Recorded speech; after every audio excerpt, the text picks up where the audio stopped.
না বলতে পারাটা খুব জরুরি। কোনো কিছু পছন্দ না হলে না বলতে শিখুন।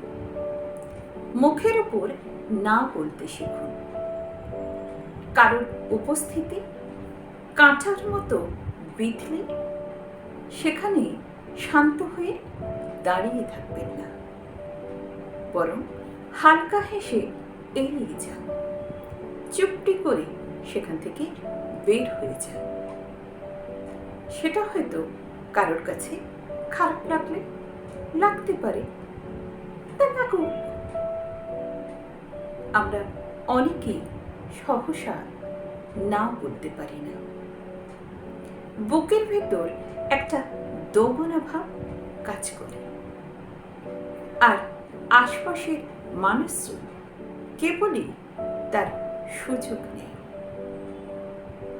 ভাঙা কাছে আবার আঘাত আসতে শুরু করে। আমরা না পারি ফেলতে, আর না পারি গিলতে,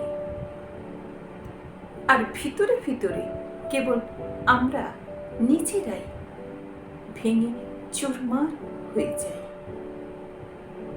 দেখবেন, একবার না বলতে শিখে গেলে আপনার আশপাশের গণ্ডিটা ছোট হয়ে যাবে ঠিকই, কিন্তু স্বার্থ নিয়ে চলা মানুষগুলো আপনার দিক থেকে মুখ ফিরিয়ে নেবে।